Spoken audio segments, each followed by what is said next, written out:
buenas noches, estimados colegas, miembros de la orden y público en general. Sean todos y todas bienvenidos a una nueva sesión académica del presente diplomado de especialización en asistente en función fiscal, jurisdiccional y gestión de archivos. Estimados colegas, primero que nada, esperando que se encuentren muy bien por casa, oficialmente me presento. Mi nombre es Edison Luis Alarcón y seré su coordinador académico desde esta sesión hasta la sesión número 8. De allí es probable que tengan otro coordinador hasta la sesión final, ya que será más o menos la 16 aproximadamente. Comentarles, primero que nada, eh, todas las dudas y preguntas previo a iniciar este evento pueden irlas realizando. El ponente se va a conectar en unos minutos. En tal sentido, comentarles lo siguiente. Eh, este evento, para aquellos exalumnos que han llevado el anterior evento de fiscal, se darán cuenta que no es el primer evento que estamos haciendo, ya es el segundo evento. El primer evento fue del anterior año. Este es el segundo del 2024. Por lo cual, la calidad académica está garantizada. Tenemos sesiones, vamos a tener sesiones en vivo y también sesiones asincrónicas para reforzar su aprendizaje.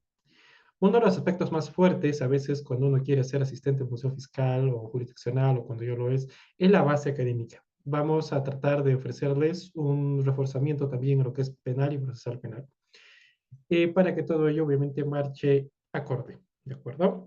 Entonces, el día de hoy vamos a empezar la sesión con un reforzamiento en lo que es derecho penal, procesal penal, todo ello.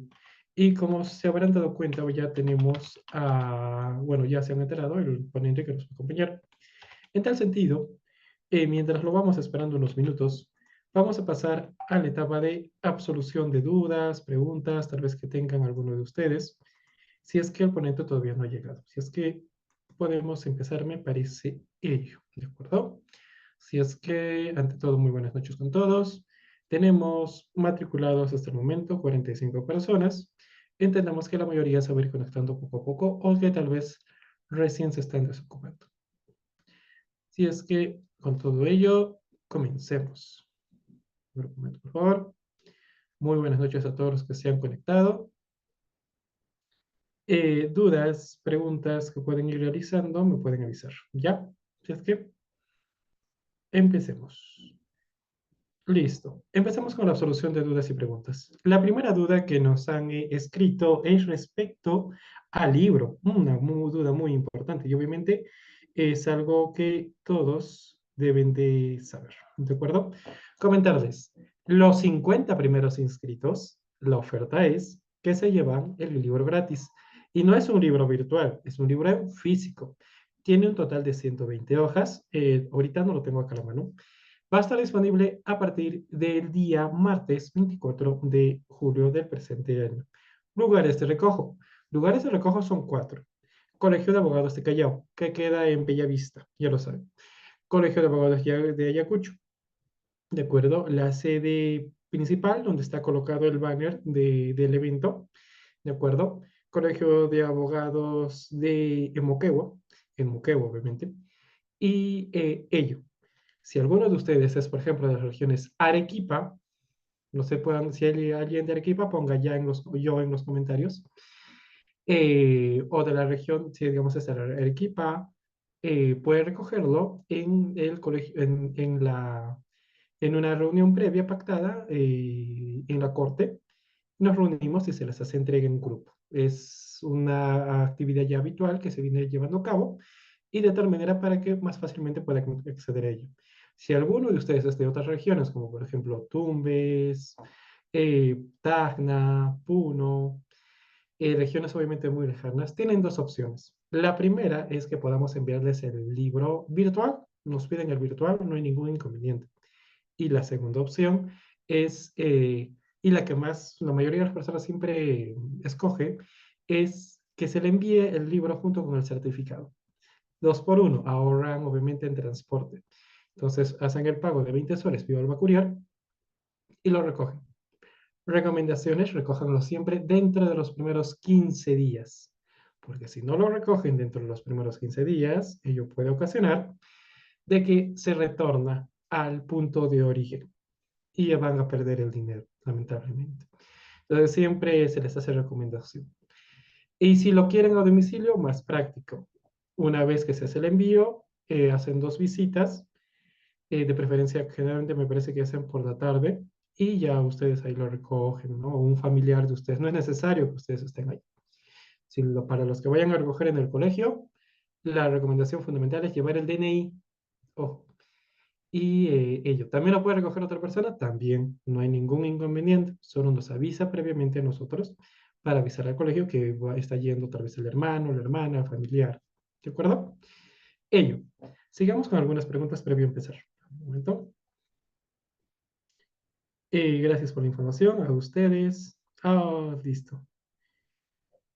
Podría como ya. Asistencia. No se preocupen. La asistencia es muy sencilla. Sabemos que todos somos profesionales aquí. No vamos a estar, obviamente, con una lista especializada para la asistencia, la cual se abre y se cierra a tal hora. No. Esto no es pregrado, obviamente. Lo que hacemos es muy sencillo. Nosotros, para saber que están en línea, se les va a pasar un link y en los comentarios de ese link, que es el link de Facebook, ahí tendrán que poner la palabra presente. Es así de así. Ello es genial porque, digamos, lo pueden ver mañana, en la tarde o en la mañana, pero ponen el presente y ya le capta ya a qué hora de la sesión le dio el presente. Y es práctico, porque ya uno se da cuenta, ha estado viendo la sesión académica. Y es lo más práctico que existe actualmente. A ver, sigamos con las preguntas. A ver, ¿cuántas asistencias por día? Bueno, por día, una, por semana, dos, martes y jueves, de 7 a 9. Si va a haber alguna sesión adicional, se les va a avisar, obviamente. Y generalmente las adicionales son asincrónicas, así es que igual lo pueden ver cuando ustedes deseen. ¿Ya? A ver, un momento, por favor. Entonces, ello. Vamos a pasar, previo a la ponencia de ponente a cargo, vamos a pasar a publicidad.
Listo, colegas. Me indican que en unos minutos más va a ingresar el ponente.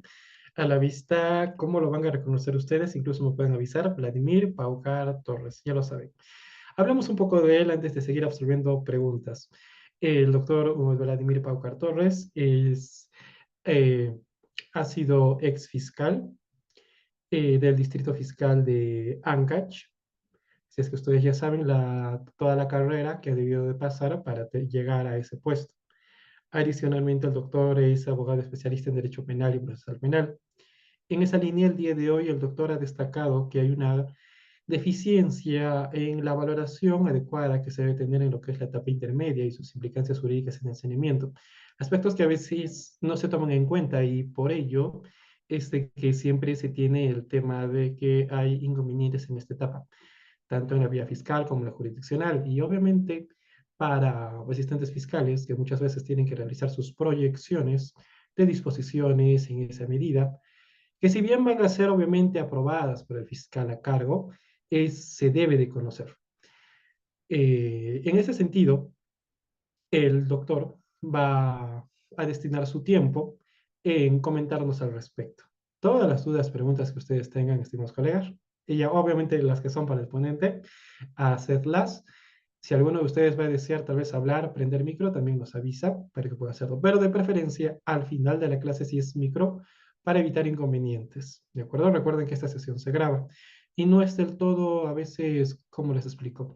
Bonito, por así decirlo, que cuando, digamos, cualquier tercer estudiante escuche o vea el vídeo, esté viendo con interrupciones, cosas así. A veces lo mejor siempre es destinar todas las preguntas para la etapa final. ¿Ya?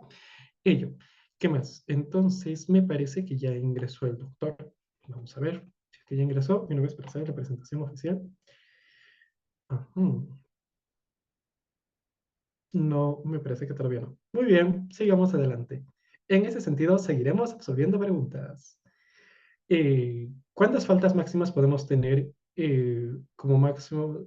Se les recomienda no más de, bueno, como se habrán dado cuenta, la asistencia la pueden computar viendo los videos.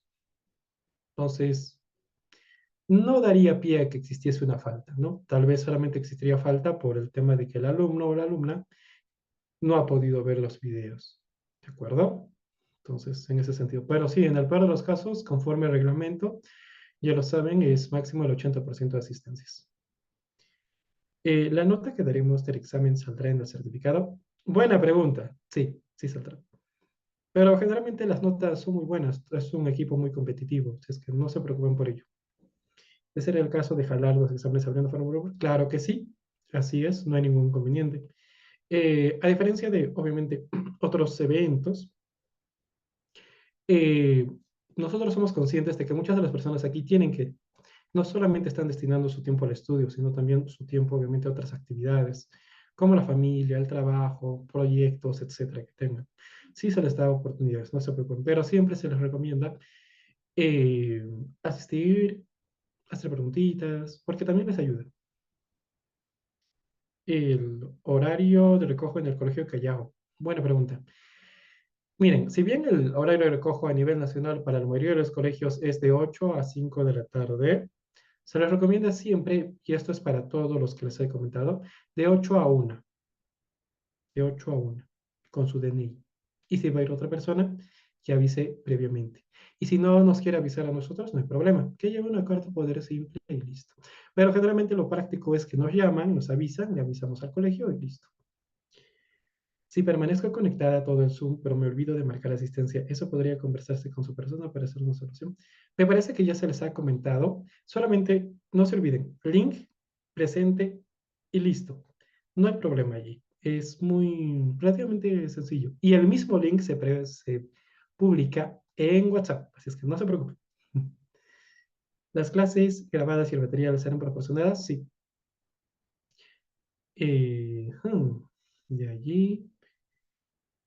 Sí, sí se envían los links de las clases grabadas. ¿Sí? ¿De casualidad las clases están grabadas? No. Son 16 clases en vivo, 4 clases de reforzamiento, como se les ha comentado, asincrónico. ¿Cómo accedo? Buena pregunta. Se les va a pasar, nosotros trabajamos con bitácoras académicas. Una bitácora académica es un documento que, a ver, creo que no la tengo por acá. Un momento, por favor. Pero primero, ¿alguien me puede avisar, por favor, si ya ingresó el doctor? Les voy a agradecer bastante. No, todavía no. Sigamos, no se preocupen. Entonces, sigamos aquí. Les voy a presentar mi pantalla un poco y de paso les voy comentando sobre las actividades, ¿ya? A ver un momento. A ver.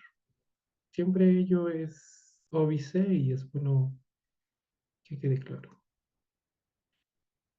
A ver.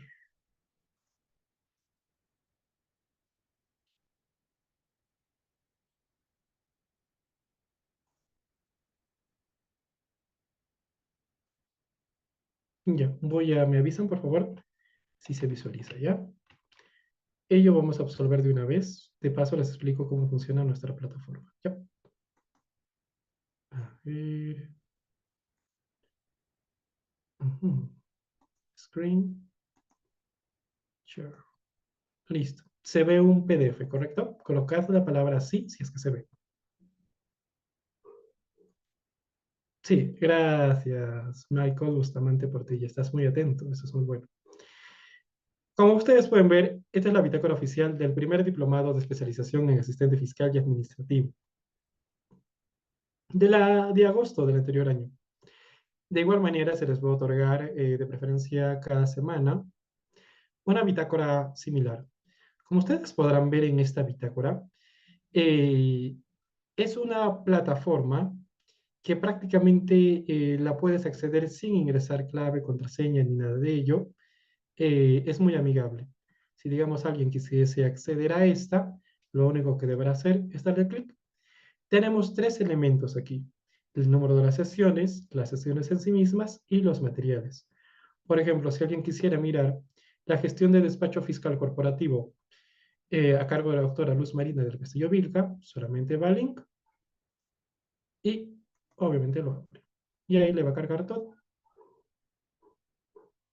Ahí está, ve toda la sesión, que es lo que habló la doctora. ¿Ve? Ahí está la doctora, qué ha dicho, qué no ha dicho, todo ello. Y para que puedan aprender. De manera similar, se les va a ir actualizando. Por ejemplo, el día de mañana ya van a tener la primera sesión. Y así sucesivamente para ir actualizándose. Como verán, sí se avanza bien, al punto de que se les deja materiales muy interesantes. Incluso hasta controles de lectura, cositas así, para que puedan ir viendo poco a poco. Si es que en esa línea, estimados colegas, espero que esa parte ya haya sido resuelta. Sin otro particular, vamos a dar pase ya al ponente, que me parece que ya ha ingresado a la sesión. Así es que empecemos oficialmente.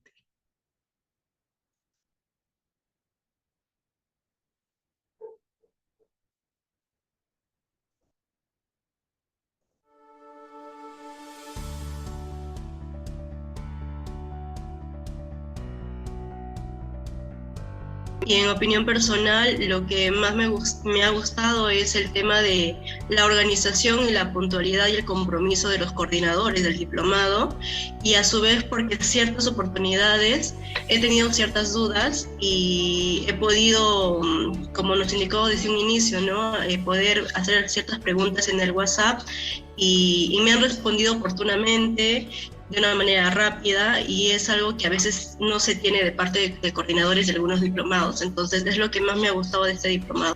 Me pareció interesante, ya que no solamente se trataron temas de corrupción, sino que ahora ingresaron el tema de organización criminal, que en la actualidad se sabe que ya no solo los delitos son cometidos por funcionarios, sino que también van de la mano con integrantes de una organización criminal. Y bueno, a mi parecer son temas más delicados, más complejos, y cumplió con mis expectativas esa fecha, ¿no? Incluso nos hizo participar, recuerdo.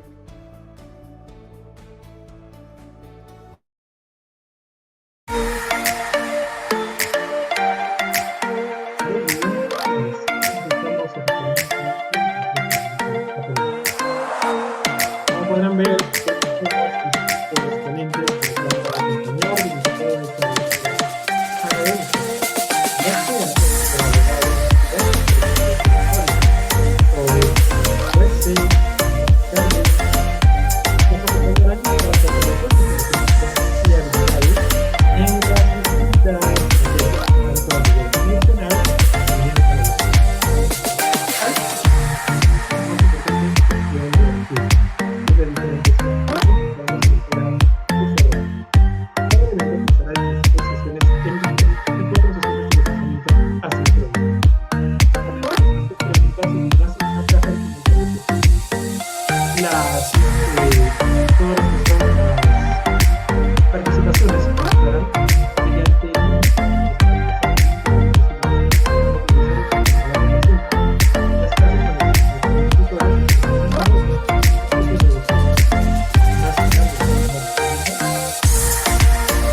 El día de hoy tenemos a un ponente muy especial.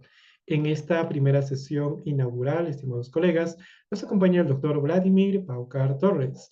Así es, estimados colegas, el día de hoy nos acompaña el doctor Vladimir Paucar Torres, abogado especialista en Derecho Penal y Procesal Penal, con amplio conocimiento en la materia. Asimismo, el doctor Vladimir Paucar Torres destaca haber sido, por ejemplo, fiscal del Distrito Fiscal de Ancash. Asimismo, ha sido ponente y exponente en diversos eventos académicos de derecho. En esa línea, el tema que el día de hoy doctor Vladimir Paucar Torres va a disertar es un tema enfocado en el reforzamiento penal, la etapa intermedia y sus implicaciones jurídicas del saneamiento. Muy buenas noches, estimado doctor. Bienvenido a iBook 360. Le doy la más cordial bienvenida.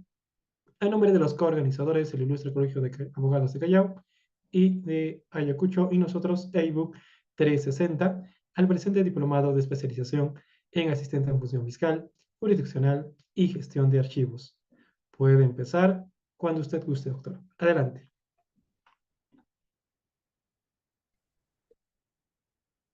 Sí, muy buenas noches.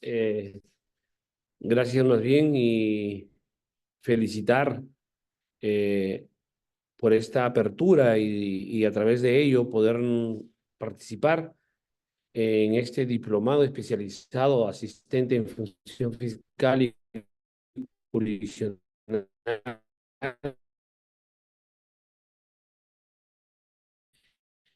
y gestión de archivos, sino pues por una institución que también se preocupa por el quehacer jurídico, ¿no? Y es la institución que representa y han tenido a bien a invitarnos. A ver, vamos a empezar un poco teniendo un aspecto conceptual genérico y luego aterrizamos para ver el tema de la etapa intermedia. ¿Qué duda cabe que cuando se promulgó el Código Procesal Penal, antes teníamos el Código de Procedimientos Penales, y uno de los problemas que tenía el Código de Procedimientos Penales era que los roles de cada sujeto procesal se confundían y no estaban separados o no estaban divididos. Y otro de los cuestionamientos que tenía el antiguo modelo de procedimientos penales era la sobrecarga procesal. Y lógicamente también se cuestionaba sobre la constitucionalidad del proceso sumario. A ver, vamos a clarificar un poco. Cuando hablábamos de que los roles se confundían, era de que en principio no había una separación entre el rol del órgano persecutor con el órgano juzgador. ¿Por qué? Porque en el Código de Procedimientos Penales, el juez también era un juez instructor, es decir, un juez de investigación. Entonces, si a través del concepto y de la estructura normativa que establecía la Constitución del 79, se estableció un ministerio público y en la cual tenía la potestad de perseguir los delitos, de investigar los delitos, no era lógico y correcto que el órgano jurisdiccional, es decir, el Poder Judicial, también lleve a cabo la labor de investigación. Entonces, esos roles se confundían. Si ustedes ven procedimientos penales que todavía, por ejemplo, en Lima, todavía hay casos que se están tramitando, pese a que ya entró en vigencia el nuevo modelo procesal penal, pero también hay una carga procesal que se va a liquidar, vamos a ver que el juez de instrucción realizaba toma de declaraciones de los imputados, testimoniales, hacía diligencias de inspección, en fin, todo un conjunto de actos de investigación, pero a cargo y bajo la dirección del juez. Y eso era incorrecto, porque el juez, por naturaleza, tiene un principio fundamental que la caracteriza y que la diferencia de los demás. ¿Cuál es? Es que el juez se rige bajo el principio de imparcialidad. Y si es eso la naturaleza, pues no se entiende cómo un juez tiene que realizar actos de investigación. Eso era un primer cuestionamiento. Un segundo cuestionamiento era el tema de que, y ahí se hablaba, de la inconstitucionalidad del proceso penal sumarísimo, porque hay que entender que en el antiguo modelo procesal penal o el Código de Procedimientos establecía un proceso ordinario y un proceso sumario. Y la inconstitucionalidad en el proceso sumario era un juez que investigaba y a la vez sentenciaba. Y era lo peor. O sea, cumplía un doble rol de investigación o de juez de instrucción y a la vez era un juez de fallo. Emitía sentencia. Y lógicamente podías recurrir ante la sala penal vía recurso de apelación. Eso, por ejemplo, estaba mal, porque el juez, por su propia naturaleza, como hace rato decíamos, se basa bajo el principio de imparcialidad desde el punto de vista objetivo y desde el punto de vista subjetivo. Cuestión diferente en el representante del Ministerio Público o el fiscal, en la cual no tiene como norte o como guía el principio de imparcialidad, sino más bien, lógicamente, como ente persecutor, toma una postura ante un hecho y lo que pretende es plantear una hipótesis de trabajo y lo que hace son actos de investigación para corroborar su hipótesis y buscar y lograr una condena. Entonces, no puede actuar bajo el principio de imparcialidad, sino más bien está parcializado, exige algo muy importante que suple el principio de imparcialidad. ¿Y cuál es eso? Que debe de actuar bajo el criterio de objetividad. ¿Y qué implica ello? Implica que el representante del Ministerio Público, bajo el criterio de objetividad, no solamente tiene que realizar actos de investigación de descargo, es así que incluso el representante del Ministerio Público, en esa labor de objetividad, no puede actuar guiado bajo aspectos de inadversión, de enemistad, de odio, de prejuicio contra la persona que está investigando. He ahí la razón. Entonces, bajo ese esquema procesal sumario en el código anterior, pues lógicamente era inconstitucional, porque el juez de investigación no podía ser a la vez un juez de fallo. Un tercer cuestionamiento fundamental era la sobrecarga procesal. Y la sobrecarga procesal conllevaba que los procesos duraban mucho y eternamente. ¿Y esto qué generó? Generó pues esa sobrecarga procesal y generó establecer algunos procedimientos para descargar esta exagerada sobrecarga procesal. ¿Y esto por qué? Porque en el antiguo modelo de procedimientos penales, el juez o el Ministerio Público formulaba denuncia ante el juez y el juez indudablemente aperturaba instrucción y luego pues una vía crucis que nos llevaba, si era un proceso sumario, el mismo juez instructor investigaba y sentenciaba. Si era un proceso ordinario, lógicamente el juez instructor solamente investigaba y elevaba a los actuados a la sala penal para que inicie el juicio oral. Muy bien.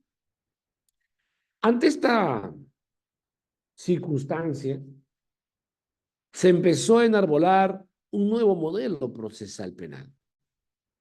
Ese nuevo modelo procesal penal guiado bajo la función de separación de roles, es decir, cada sujeto tiene que cumplir su rol, y lógicamente guiando de que la labor del órgano judicial se rija bajo el principio de la imparcialidad. Ante esta situación, se empezó a enarbolar, como vuelvo a repetir, un sistema procesal que algunos lo llamaban acusatorio, otros lo llamaban acusatorio garantista, otros le empezaban a llamar garantista adversarial, tú eras el abogado de la defensa, era el fiscal, o si eras fiscal, tu adversario era la defensa. ¿Y esto conllevó a qué? A que pues ahora a veces vemos al fiscal no guiado bajo el principio de objetividad, sino más bien guiado por inadversión, por enemistad o por un prejuicio o porque lo toma mucho a pecho su caso y que parecemos más bien un adversario con la defensa, y eso está mal.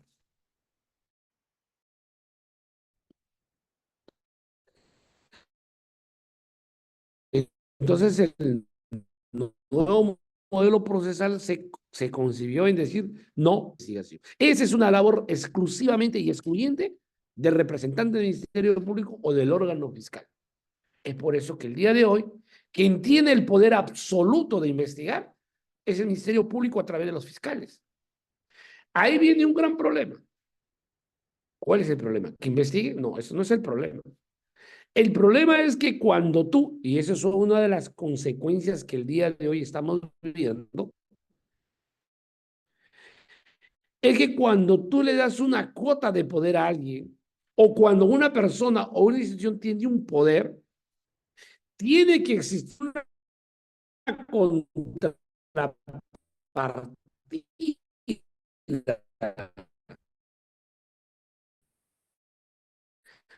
de controla ese poder.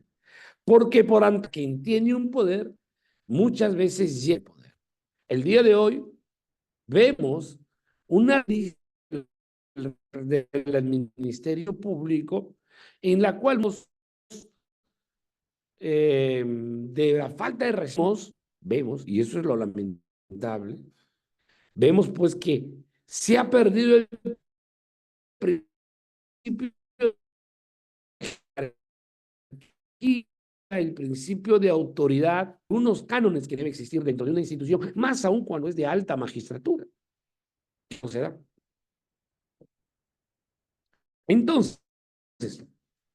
Entonces, se distribuyen los roles, pero vuelvo a repetir, creo que debe haber un control al poder que se le otorga en el acto de investigación. ¿Y cuál es ese control? ¿Quién debe ejercer el control? A la actividad del Ministerio Público. Porque el Ministerio Público te rompe la casa, te rompe la puerta, ingresa, te allana, sube hasta el último piso, baja, le da vuelta a toda tu casa y se va. Con razón, sin razón, justificación, no viene al caso, pero tiene que haber un control. Tiene que haber un control en que el Ministerio Público te inicia una investigación con un procedimiento simple, luego te lo cambia complejo y como se le va venciendo el plazo, no, organización criminal. Y el día de hoy, así como en algún momento se hizo el uso y abuso de la prisión preventiva, el día de hoy volvemos al uso y abuso de la etiqueta organización criminal. Y eso no es correcto. Eso no es correcto. Porque no solamente estigmatizas a la persona que se ve sometida a un proceso penal, sino también, indudablemente, le sacas la vuelta a la ley desde el punto de vista de la estructura del tipo penal y que fácilmente le pones a cualquier circunstancia o hecho organización criminal, y eso no es correcto. Y poner una espada de Damocles a cualquier persona o a cualquier ciudadano cuando es sometido a una investigación por organización criminal. Debe controlar ese poder del Ministerio Público, es el abogado de la defensa. He ahí la obligación del abogado de la defensa de tener que concurrir a todas las diligencias que programa el Ministerio Público. He ahí la obligación de la defensa de ofrecer actos de investigación que realice el Ministerio Público. Entonces, ese es el primer orden de control. He ahí la razón y la esencia de que el día de hoy la defensa ya no implica simplemente acompañar a tu representado a una declaración y terminar con el asunto. No es así. Y que cuando vuelve después de 6 meses, decirle, a ver, voy a ver tu caso, y empiezas a desempolvar tus archivos y encuentres el falso expediente. Eso no es así. Entonces, ese es el primer orden de control. Pero hay un segundo orden de control que debe ser más efectivo. ¿Y por qué? Porque el abogado no tiene potestad coercitiva contra el Ministerio Público. No tiene esa potestad. Pero ¿quién sí lo tiene? El órgano jurisdiccional. El órgano jurisdiccional, por ejemplo, puede excluir pruebas si éstas han sido obtenidas ilícitamente. El órgano jurisdiccional puede anular una declaración si ésta ha sido realizada irregularmente a través de una tutela de derechos. El órgano jurisdiccional fiscal lo rechaza, que no quiere realizar, pero lo pide el abogado. Entonces vamos dando cuenta quien debe realizar ese control real y efectivo en un segundo orden y de manera primordial es el órgano jurisdiccional. Pero lamentablemente también vemos que el órgano jurisdiccional no está asumiendo ese rol. Lo que hace es pasar todo y simplemente ver la actuación del Ministerio Público como errores administrativos y que no tenga una implicancia jurídico-penal. Y ahí me parece un gran error, porque hay que entender que la naturaleza del órgano jurisdiccional o del Poder Judicial es de administrar justicia, de velar por los derechos fundamentales de la persona, porque tiene que recordar el órgano jurisdiccional a través de sus jueces que la persona humana es el fin supremo de la sociedad y sobre ella está su dignidad de ser humano. Entonces ahí viene un tema. Otra de las cosas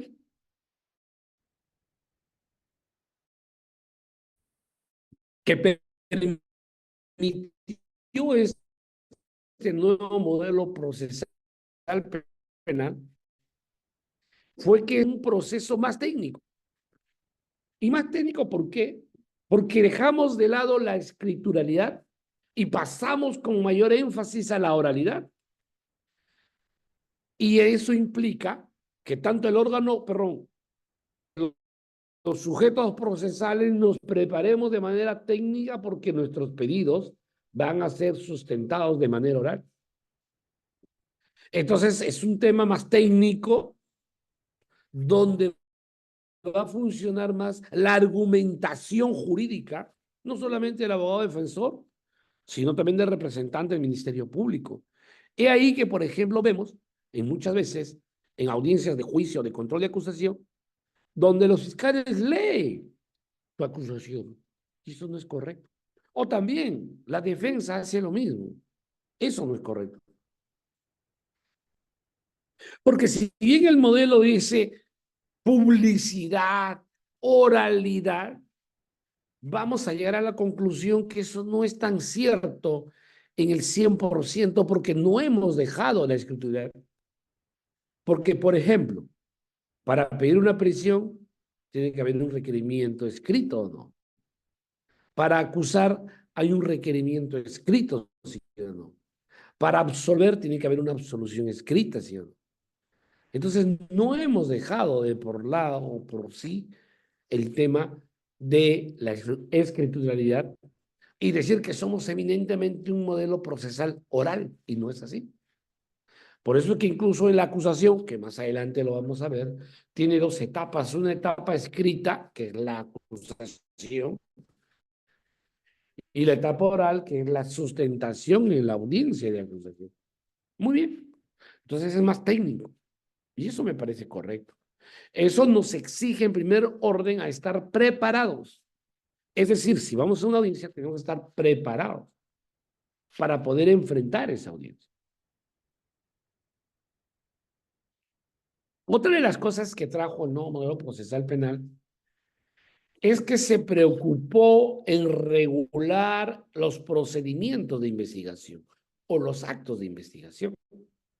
Por ejemplo, te señala en qué casos procede la incautación, el secuestro, los allanamientos, ¿sí?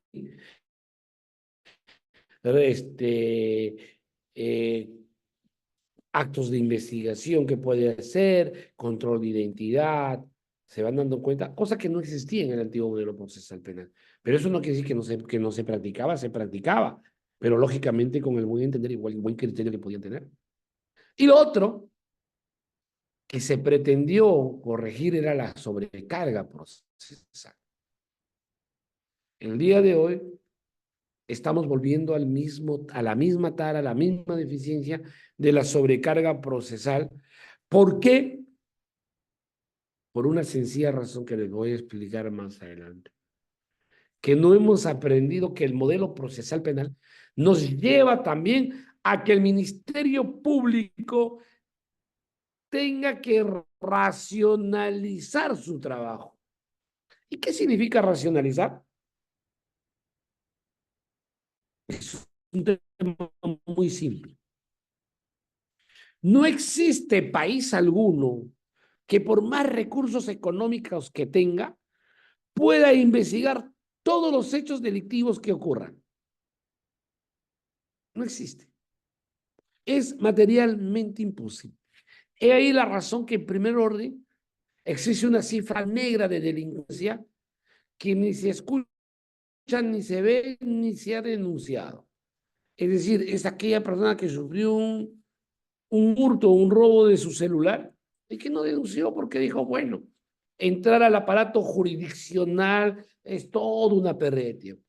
Lo otro, si ya estás en el aparato jurisdiccional, pues nos vamos a dar cuenta y nos desencantamos por el tema de que los procesos son eternos. Y eso es otro problema. Entonces, este tema ha conllevado a que, por ejemplo, el Ministerio Público investigue todo y no haga o no deba de hacer archivamientos de plano o preliminares. Y que los jueces y que los fiscales superiores también entiendan que más allá de pedir que se investigue, que va al fondo del asunto y ver si el hecho es delictivo o si tiene una relevancia, porque hay que hacer también un tema de costo y beneficio.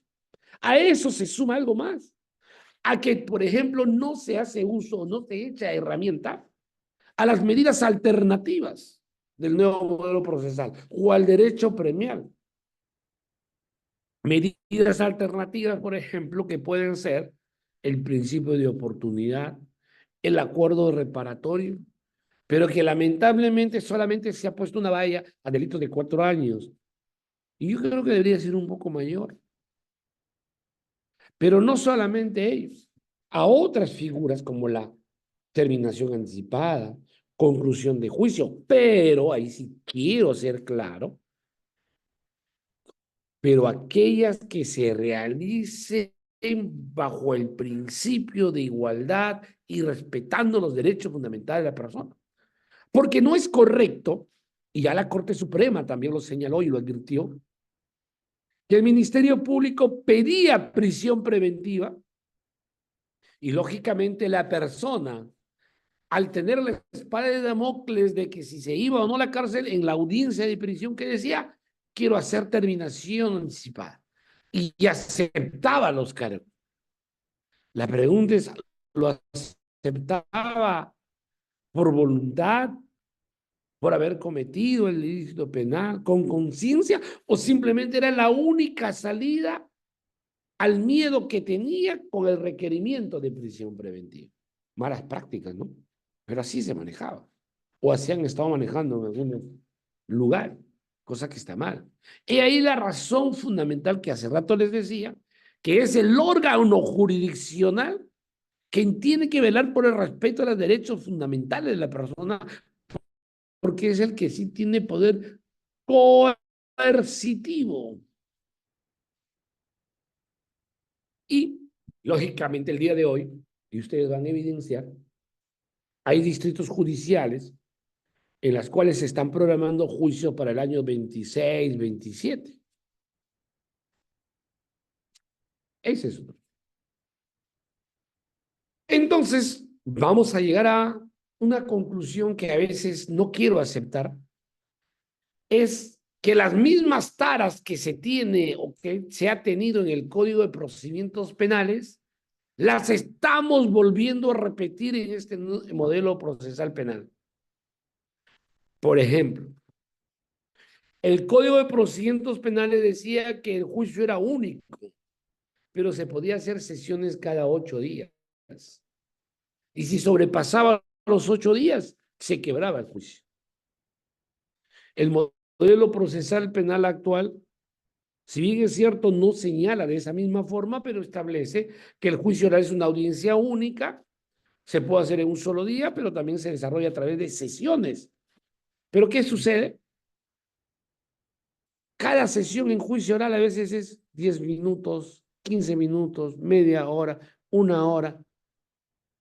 Y llegamos a tener juicios que duran 6, 7, 8, un año o más de un año. Pregunto, el juez de juicio, quien debe guiarse para valorar la prueba bajo el principio de inmediación, va a recordar lo que dijo el testigo o cómo estuvo el testigo o cómo declaraba el testigo en el mes de enero y recién voy a resolver y dictar sentencia en julio. Esto no nos lleva, y hay algunos cuestionamientos de algunos juristas, a una farsa del juicio oral. Y sumado a ello, lógicamente, el tema de la pandemia, que fue una realidad, que no podríamos obligar pues en pandemia a hacer juicios presenciales, pero que se ha venido, vamos a decirlo así, se ha venido degenerando.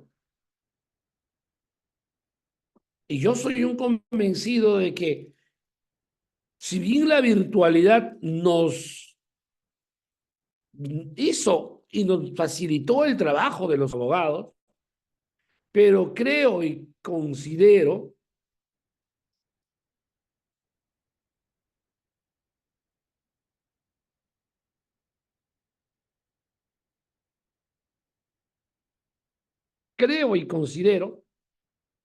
que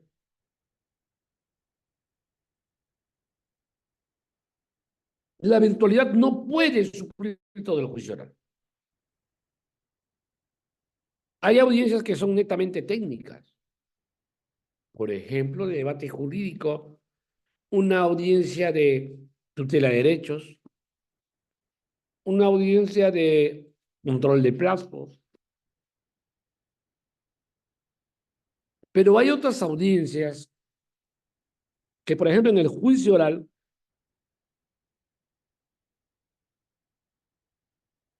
y dentro de la etapa del juicio oral, o dentro de una de las sesiones,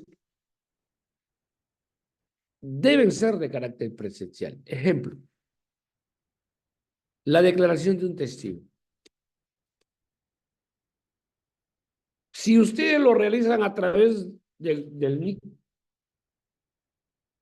y si bien es cierto, el Tribunal Constitucional ha señalado que no se vulnera el principio de inmediación si se recaba la prueba a través de una videoconferencia, del sistema de video, de audio y video, pero también es cierto que damos cuenta de que el testigo es orientado en su declaración cuando es de manera virtual, o a veces se desconecta, o a veces mutea, o a veces sale para nuevamente volver a ingresar, y eso no es defraudar el modelo, eso no es sacarle la vuelta a la ley.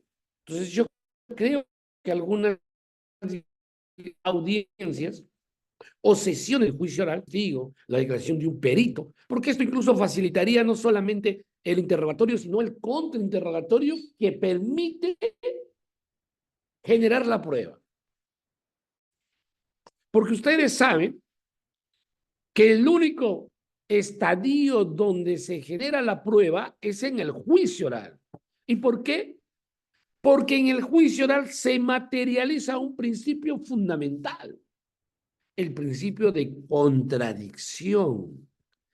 Ese principio de contradicción genera la prueba cuando se actúa.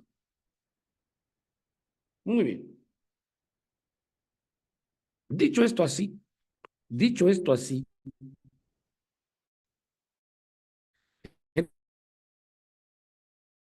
hay algunas cosas que están funcionando mal.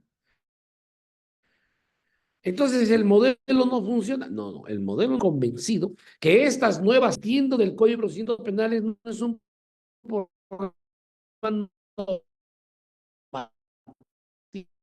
jurídico, es un problema de los operadores del derecho, de los que operan.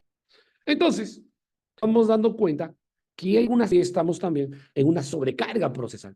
Sobrecarga procesal porque el Ministerio Público no racionaliza el trabajo. Y eso es lo peor. Muy bien, punto aparte. Luego de este pequeño preámbulo de cómo se va moviendo el modelo, nos centramos un poco en el tema de control de acusación.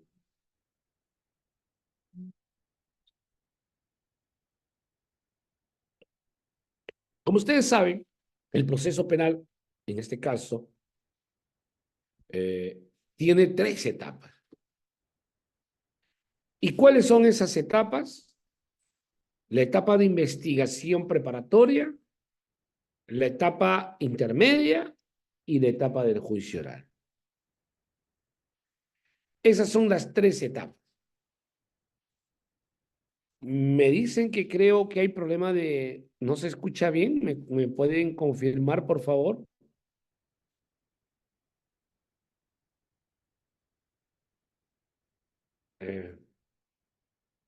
A ver, permítame si me puedo conectar ahorita un ratito.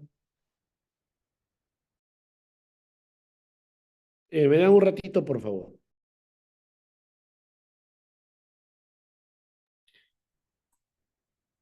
Estimados colegas, vamos a pasar a unos comerciales por un par de minutos hasta que el ponente pueda conectarse a otra red, tal vez. ¿De acuerdo?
Buenas noches. Buenas noches, ¿se me escucha mejor? Así es, doctor, se lo escucha muy bien. Ah, ok, Entonces, muy bien. retornamos. Entonces, volvemos al otro tema.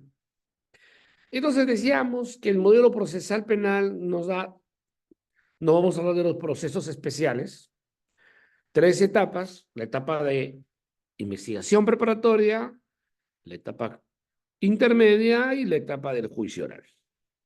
La etapa de investigación preparatoria, pues lógicamente con una etapa preliminar que existe, o una investigación preliminar, ya, una investigación preliminar, y cuya naturaleza y finalidad de la investigación preliminar es, uno, determinar si el hecho tiene una realidad delictiva, y dos, si el hecho se le puede vincular a una persona.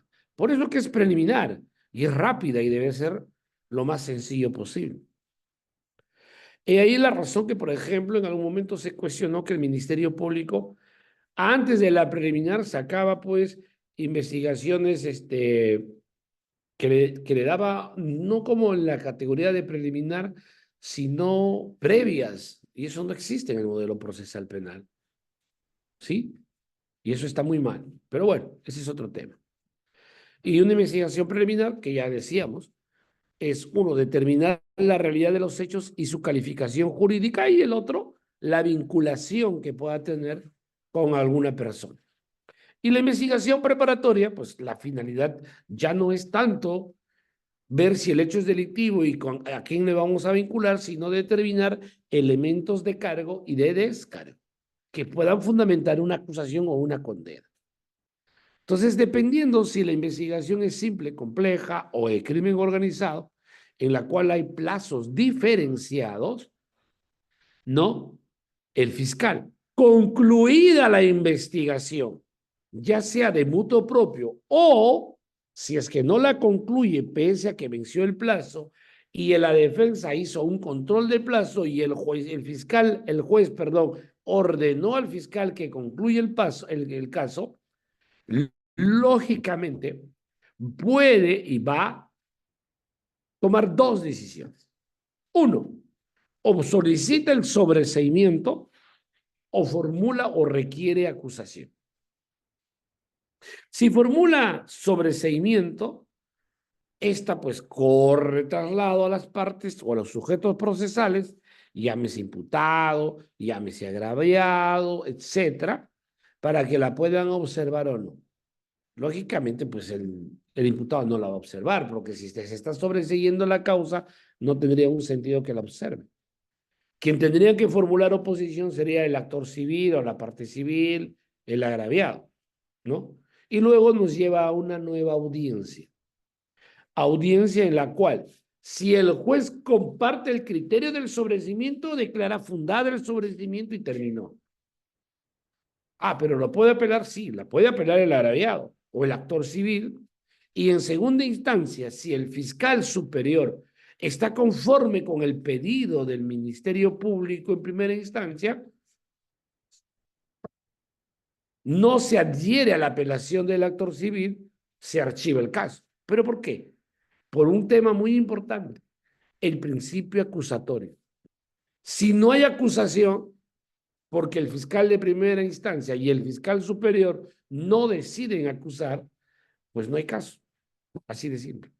Pero también puede pasar que el fiscal superior, ante la renuencia del juez de no archivar o amparar el sobreseimiento, lo eleve en consulta y el fiscal superior puede decir, no, acá hay un caso, y ordenar que se acuse y que pase a otro fiscal. O, como último mecanismo, y ahí sí hay cierta discrepancia en que de repente el fiscal pierde ese principio de imparcialidad, donde señala que el juez,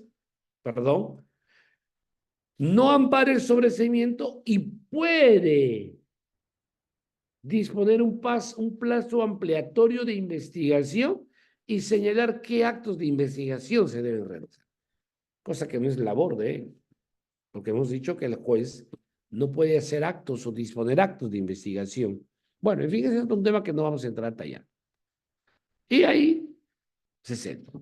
Y en cambio, en el tema de la acusación, viene un tema diferente. El Ministerio Público acusa, también se corre el traslado de la acusación por el plazo de 10 días, se absuelve la acusación, hay audiencias de acusación y donde va a ocurrir varios escenarios que las vamos a explicar. En principio, la acusación tiene que tener 3 elementos fundamentales, aparte de otros, pero los fundamentales. Uno, el componente fáctico, es decir, la descripción del hecho. Y como es descripción del hecho, lógicamente a través de premisas fácticas. 2, la calificación de ese hecho o esas premisas, si es un hurto, si es un robo, un secuestro, un homicidio. Y 3, que es lo más importante, es los medios de prueba, los medios de prueba o elementos de convicción que sustentan esa acusación y los medios de prueba que se ofrecen para el juicio. Muy bien. Y en ese sentido, una vez que le corren traslado a la defensa tiene que cuestionar, lógicamente, esos 3 aspectos.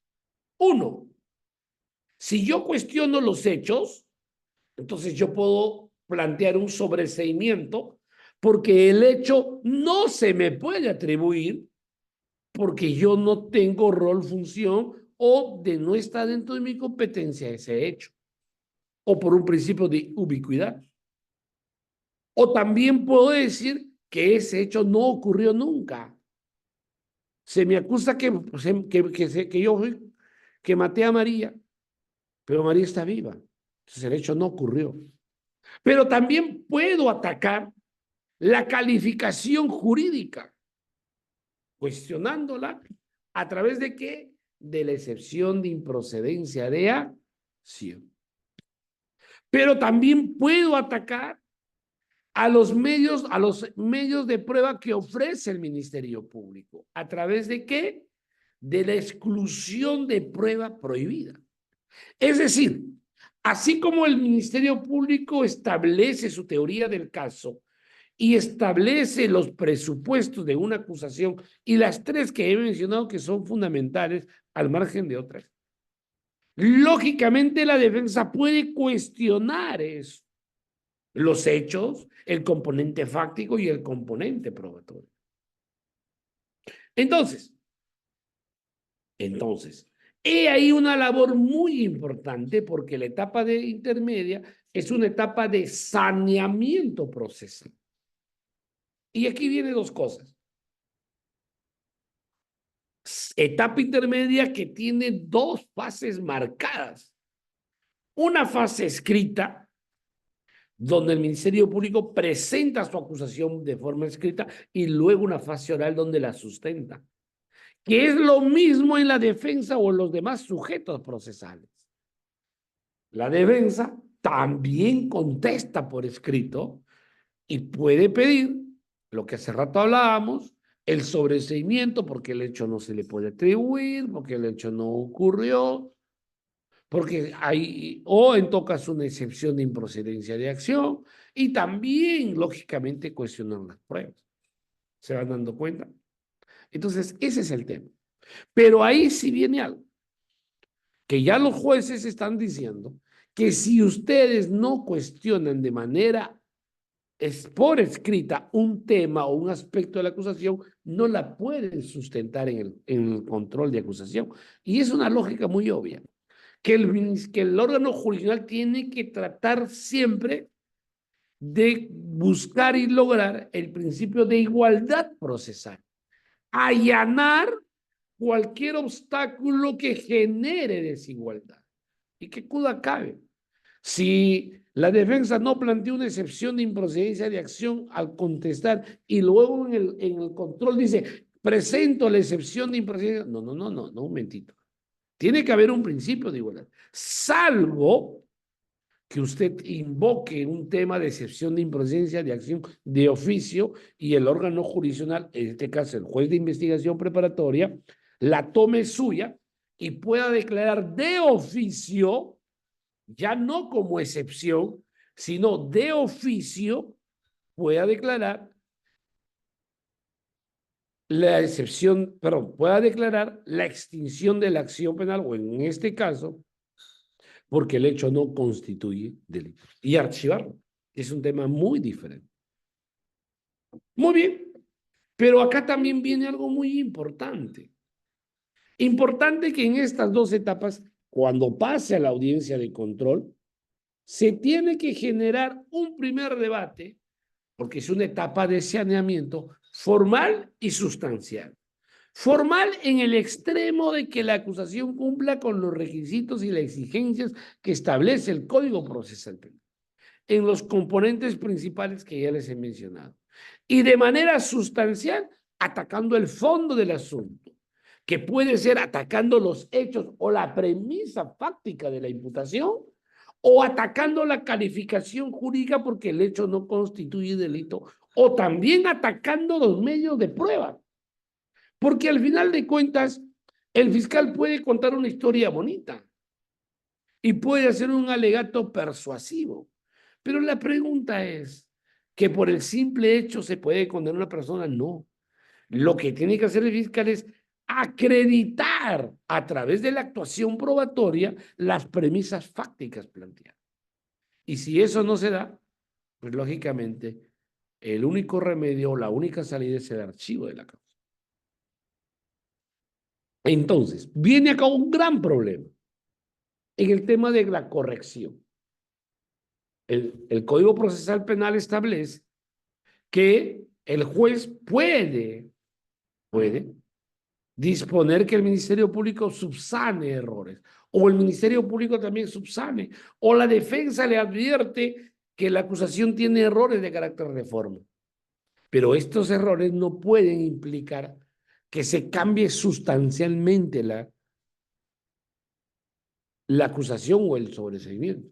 No, son errores de forma, pero no de fondo. Y esto lo digo porque no es correcto que el fiscal, y no es correcto que el órgano jurisdiccional, peor aún, tenga que devolver más de 10, 15 o 20 veces la acusación para que el Ministerio Público la corrija. Y eso está mal. Si no sabe hacer su trabajo, si no sabe o no cumple bien su función, ¿por qué el imputado tiene que cargar la culpa para que se le corrige, le corrige y le corrija y después de 10 o 15, 20 digan ya, esta es la que queda? No es así. Eso está mal. Nos estamos equivocando y nos estamos dejando de lado de entender que la persona humana es el fin supremo de nuestra sociedad. No es un medio. La persona humana es un fin. Y eso hay que entender. Y ahí viene una primera tara. Una segunda tara. ¿Existe de verdad una real y efectiva labor de control de la etapa intermedia? ¿O es un mero procedimiento de, como dice un colega ahí, de mero trámite administrativo que sí o sí va a ser que pasemos a juicio oral? Y esto es muy grave, porque está claudicando el órgano jurisdiccional de cumplir su labor de saneamiento, de cumplir su función de control. He ahí, recuerden ustedes, la última sentencia del Tribunal Constitucional, donde no recuerdo bien el número. ¿Qué dijo? ¿Qué dijo? Dijo y señaló que el juez no es un convidado de piedra. Y ahí la función importante. Y lo otro, y muchas veces podemos contestar una acusación de con 1000 hojas, con 1000 citas, y que al final no tiene ningún efecto. Cuando lo que debería de hacer también, y nos olvidamos de algo muy importante, la prueba. Porque vamos a poner un contexto. Si estamos en un delito de conducción de estado de ebriedad, No es que estamos hablando de que existan pruebas tasadas, pero hay una prueba que tiene cierto peso dentro del estándar probatorio, por ejemplo, que sería la prueba de alcoholemia. O, por ejemplo, en una falsificación, la pericia de manuscrito. ¿Se dan cuenta? Ese es un poco el tema. Entonces, también tenemos que ver y hacer un análisis de los elementos de convicción y de los medios de prueba por la cual, indudablemente, me están llevando a juicio. Ese es un poco el tema. Entonces, yo creo que ahí hay que hacer un análisis. ¿Y quién debe cumplir esa función? Primer orden, el abogado defensor. En segundo orden, creo que el órgano jurisdiccional, y en este caso el juez de investigación preparatoria o llamado juez de garantías, no está cumpliendo esa función y se está convirtiendo en mero trámite. Y esa es una de las taras que pasaba con el Código de Procedimientos Penales, porque lo que se trataba es de que la audiencia de control de acusación sea un cernidor, que solamente pase lo fino, la arena fina, y no como el día de hoy, que es una coladera y que todo pase. Y esto que está llevando a que los juicios que están pasando se programen para 2027, 28, 29. Pregunto, ¿eso es justicia? ¿Eso es administrar justicia? Recuerden el adagio, de una u otra forma, que señala: justicia que tarda no es justicia. Y eso es cierto. Yo creo que ahí tenemos que darle una cierta pincelada y exigir que el órgano judicial cumpla una función. Como se dice, que se haga justicia, así se caiga el cielo. Y no de una manera diferente. Por ejemplo, el día de hoy, y hay que tener en cuenta respecto a este tema, algo de más también importante, importantísimo, diría yo, que no se trata de establecer y plantear un rollo de argumentos, sino, como decía, el manjar de los jueces es el argumento preciso, corto, que es lo más importante. Muy bien. Y luego de esta etapa, pues pasa a la etapa de juicio oral, y en la cual ya sabemos cuáles son las subetapas que ellas contienen. Muy bien. Muchas gracias, más bien, haber compartido algunas reflexiones respecto al modelo procesal penal y sobre todo al respecto al tema de la etapa intermedia. Y creo que esto nos debe conllevar, estas reflexiones, es a ser crítico, no solamente con la ley, sino yo creo fundamentalmente con los operadores de la ley. He ahí el problema. He ahí la razón de que lamentablemente, Dios no quiera, ya voces de decir que el modelo procesal no funciona, ya voces de decir que los procesos se alargan en demasía. ¿Y cuál es la solución que pretenden dar? Lógicamente ampliando, y que de repente todo sea imprescriptible. Y eso tampoco no es correcto. Porque la prescripción pasa por algo muy fundamental que se llama seguridad jurídica. Pregunto, ¿habrá seguridad jurídica de un ciudadano que está sometido a una investigación más de 10, 15, 20 años? Eso también no vale. Imagínense que un familiar de ustedes esté investigado. El padecimiento y la vía crucis que emprende. Es terrible. Y tiene que haber un alto. Muy bien. Gracias más bien por acompañarnos el día de hoy. Y más bien gustoso poder de repente compartir en otro momento reflexiones sobre otras partes del proceso penal. Muchas gracias. Gracias a usted, estimado doctor, estimados amantes del derecho.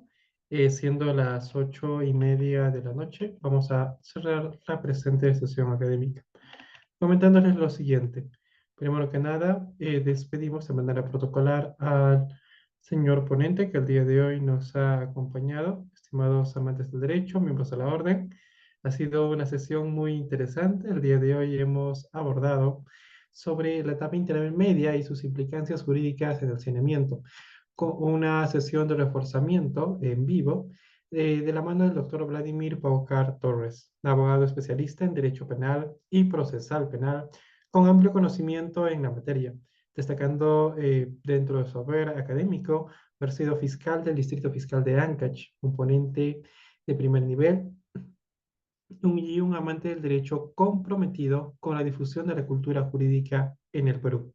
Le reiteramos los agradecimientos, estimado doctor Vladimir Paucar Torres, y previo a concluir la presente sesión, quedamos tal vez, y mientras vamos esperando tal vez alguna pregunta que pueda haber del público, esperamos, doctor, si nos puede tal vez concluir la presente con una reflexión o una recomendación de cara a los alumnos que el día de hoy se han reunido en este evento de asistente en función fiscal, jurisdiccional y gestión de archivos. Quedando a sus comentarios, doctor.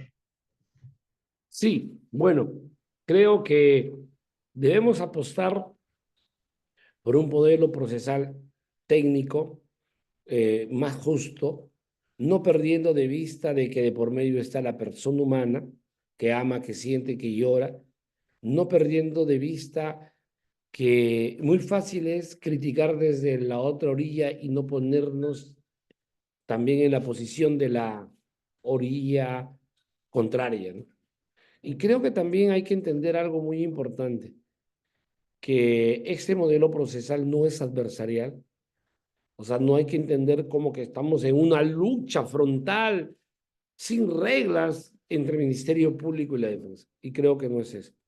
Bueno, y culminar nada más que creo que lo que siempre dijo Eduardo Couture, estudia, porque el derecho se transforme cada día y en cada momento, y el día que vas dejando de estudiar, pues indudablemente vas a perder esa brújula y vas a dejar de ser abogado. Nada más, muchas gracias. Ya lo escucharon, estimados colegas, miembros del orden. A esto del día de hoy con nosotros, el doctor Vladimir Paucar Torres.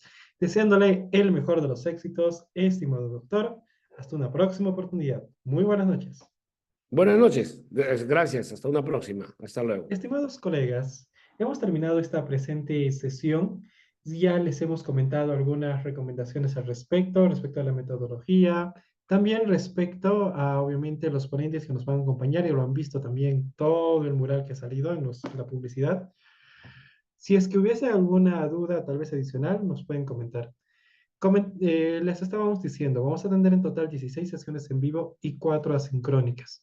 Las 4 asincrónicas generalmente a veces las solemos mandar cuando puede ser un día miércoles o un día viernes, igual se les comenta, dependiendo del avance de este evento para ir supliendo o ir reforzando ciertos temas.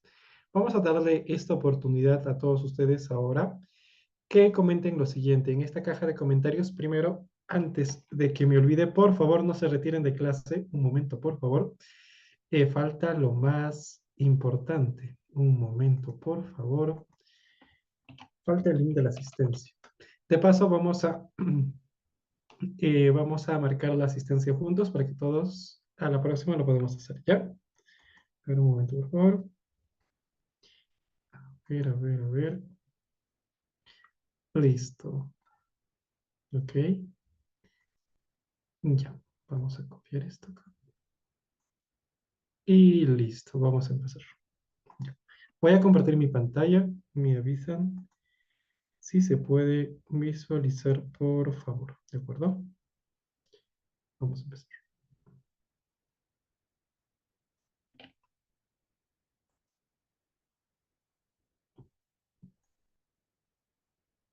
Ok, voy a dejar de compartir mi imagen para que esto sea más práctico e intuitivo.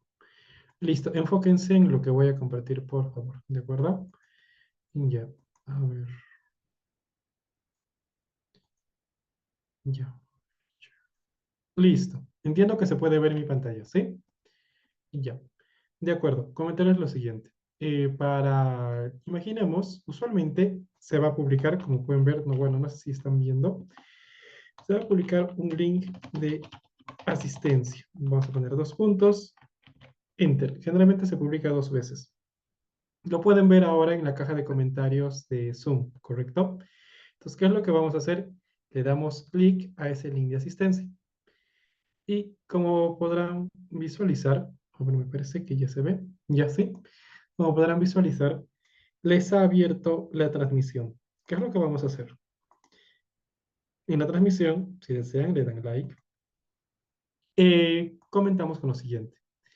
Digamos que estamos accediendo y podemos comentar, hacemos el comentario respectivo de presente en la caja de comentarios. ¿De acuerdo? Entonces simplemente ello para que se pueda computar su asistencia. Ello nos permite ver en tiempo real quiénes han estado y de tal manera de que se pueda plasmar más prácticamente, de forma más práctica ello. ¿Listo? Simplemente de esa manera, comentar presente en la caja de comentarios del link que se les ha pasado. Y ello es todo. Ahora, tal vez estén preguntando, ¿y qué sucede, por ejemplo, si es que he accedido desde otro link, perdón, desde otra cuenta? Entonces, si es que han accedido, por ejemplo, desde otra cuenta, lo que se les recomienda hacer es, por ejemplo, agarrar y poner presente y el nombre de la persona que, que está dando, ¿de acuerdo? Por ejemplo, puede ser presente Brian, Hernán, o presente Meisha, ¿de acuerdo, colegas? Ellos simplemente. Y dado ese punto, culminamos la presente sesión. Si hubiese tal vez alguna duda, pregunta adicional, quedo atento a su respectiva resolución, ¿de acuerdo? Listo, vamos a esperar unos minutos. Si hay alguna duda adicional. No, me parece que ninguna.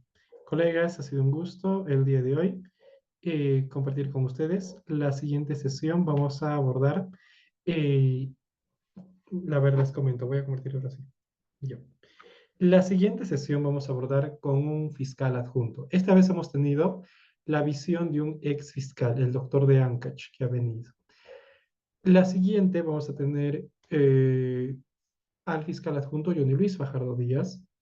Él es de Lima y él va a hablar sobre la primera parte, la elaboración de documentos fiscales. Así es que siempre se les pide de que puedan, toda duda, pregunta que tengan, la puedan realizar. Los materiales de la sesión del día de hoy, se les va a remitir un material muy bueno para que lo puedan guardar, descargar y estudiar sobre todo ello. Y nada, sin más preámbulo, nos estamos viendo entonces el próximo miércoles, me parece que cae 15, sí, así es, el próximo miércoles de la siguiente semana nos estamos encontrando, estimados colegas. Así es que hasta entonces. Permiso.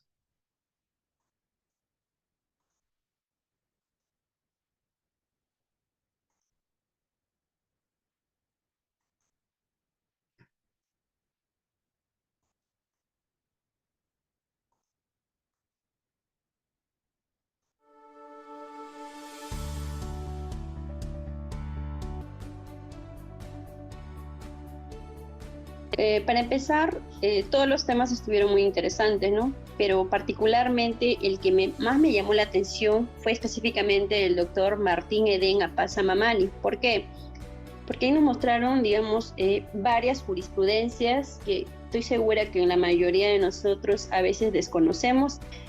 Todas las ponencias estaban muy interesantes y nos ayudó a reforzar nuestros conocimientos, pero la que en particular más me llamó la atención fue el de la doctora Camila Ugaz, en la cual abordó sobre el tema del delito de cohecho pasivo propio, impropio y de peculado.